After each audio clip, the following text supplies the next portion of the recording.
Sziasztok! Végre újra itt a síszezon, és én már itt vagyok a Stubai Gletscheren, és ma rengeteg dolgunk van. Egyrészt meg kell ismerni ezt a síterepet, én még itt sosem jártam, másrészt viszont tesztnapok vannak. Ami azt jelenti, hogy potom 50 euróért 4 napon keresztül annyi lécet próbálunk ki a legújabb, legjobb lécekből, amennyit csak szeretnénk. Ezzel már csak azért is szerettem volna élni, mert tavaly eltörtem a kedvenc lécemet, úgyhogy most kell találnom egy új kedvenc lécet, lássuk, sikerül-e. És akkor egy gyors regisztráció után itt is van az első léc, egy Atomic Racer Q7, meglátjuk, hogy kész vagyok-e én már erre. Egyébként ez a videó nem szponzorált, aminek az a nagy előnye, hogy minden, amit mondok, az teljesen az én véleményem. Na menjünk is nézzük meg ezt a lécet. Na hát az első benyomásom a lécről az, hogy ez egy jóval merevebb léc, mint az Elana Amphibio, ami az eddigi kedvencem volt. Ennek következőben jóval nagyobb tempót is lehet vele diktálni, viszont hogyha lassan kell menni, mondjuk egy butkásabb szakaszon, ez nehezebb. Na most ebben a kategóriában nagyon sok összehasonlítás alapon még nincs, úgyhogy nézzünk meg még néhány lécet, aztán meglátjuk, hogy ahhoz képest, hogy viszonyul ez a Q7-es. A második lécem egy Salomon S-Max 10, és hát őszintén szóval már most leérzem, hogy nem ez lesz a kedvenc lécem, de ez nem a léc hibája, ez egy nagyon haladó léc. Rendkívül kemény, nagyon nehéz vele kanyarodni, még laposabb szakaszon is, a meredek részen meg küzdöttem velem, mint disznó a jégen, úgyhogy lehet, hogy megpróbálok néhány középhaladó lécet is, már csak azért is, hogy ti is kapjatok abból is egy mintát, meg hát lehet, hogy nekem is inkább még az kéne. Ja, szóval itt ezen a laposabb részen látszott, hogy azért lehet ezzel jót is menni. Nekem inkább az a problémám vele, hogy azért nem mindig ilyen üres és kellemes a pálya. Most váltunk kicsit középhaladó lécekre. Ez egy Atomic Cloud Q12-es. Állítólag egy valamivel puhább léc, mint a Q7-es, amivel reggel próbálkoztam. Megnézzük, hogy milyen. Na hát ez a léc, ez abszolút beváltotta a hozzáfűzött reményeimet. Gyakorlatilag könnyebben tudtam nagy sebességgel menni, viszont nem nehezítette annyira a bucka kerülgetést. Most viszont lassan zár a tesztközpont, mi most körülnézünk itt a síterepen.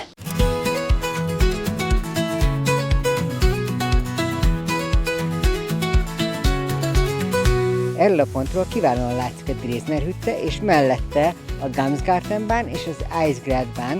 Ez az a két felvonó, ami a parkolókból fölhozza a síelőket, és egészen eddig párhuzamosan haladnak, itt pedig egy kicsit ketté osztanak a síterepen. A Gamsgartennel kapcsolatban azt érdemes tudni, hogy itt vannak a tanulópályák, az Eisgrad felé pedig azért érdemes elvenni, mert onnan indul a 4-es pálya, ami egy nagyon kellemes kék pálya, kifejezetten alkalmas arra, hogy így a tanulópálya utáni első élményeket megszerezzük. Egyébként a Stubai Gletscher Ausztria legnagyobb gletscher síterepe, úgyhogy igazából mindenkinek tud valamit nyújtani. Egyedül fekete pályából nincs igazán sok, de úgy egyébként tényleg változatos és érdekes pályák vannak. Most pedig fölmegyünk a kilátópontra, és ezt megnézzük.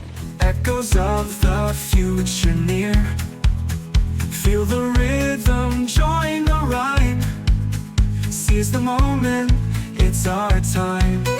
A kilátópontot elhagyva ezen az 5-ös pályán tudunk tovább haladni, ami a síterepnek erre a déli részére vezet, ahol egyébként a stubai állatkert is van, ami a freestyle régió, úgyhogy itt aztán igazán lehet állatkodni. 3 különböző nehézségű fokozatban vannak úratók, illetve szokott itt lenni világbajnokság is.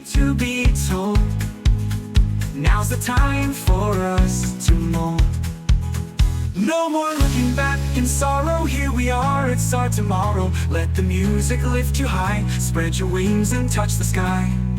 Ez itt a Wildspitzbahn, ami nem csak a csodálatos kilátásról nevezetes, hanem arról is, hogy a tetejéről indul ennek a síterepnek a leghosszabb pályája, a 10 km-es Wilde Gruben, ami egészen a parkolókig vezet. Sajnos most még előszezonban nincs nyitva, de majd talán egyszer visszajövök és megnézem azt is.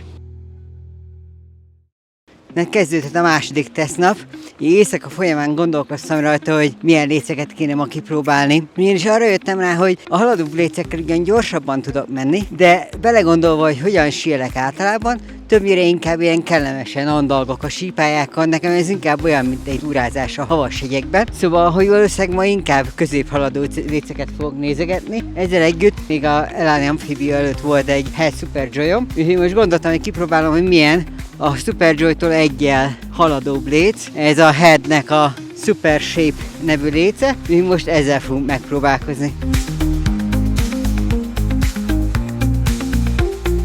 Ezen a lécén azért sokkal otthonosabban érzem magam. Nagyjából olyan, mint a Q7-es volt. Igazából azt kell most eldöntenem szerintem, hogy akarok-e tovább ugyanazon a szinten síelni, és még így gyakorolni, mielőtt tovább lépek, vagy inkább egy haladóbb lécet venni, mint ez a Head Super Shape, és akkor hozzá fölnőni. Mindenesetre még az is elképzelhető, hogy a végén egy Elan Amphibiót veszek újra. Lehet, hogy nekem az a jó rész, és kész.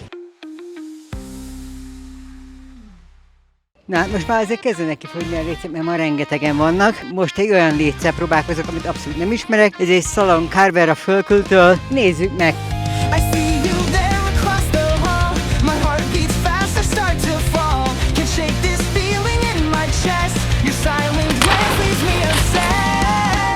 Bakker, ez a léc, ez mindent megváltoztat.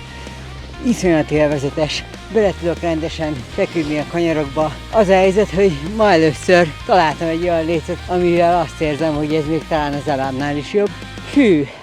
Következő lécnek egy Blizzard Phoenixet hoztam el, ami egy All Mountain női léc. Egyszerűen azért tetszett meg, mert egy ilyen nagyon szép dizájnja van, pink a kedvenc színem, úgyhogy hát most ezt kifejezetten külsőre választottam. Egyébként az All Mountain lécek a Salon Carverekhez képest kevésbé fordulékonyak, viszont változatosabb terepeken lehet használni őket. Na, menjünk is vele!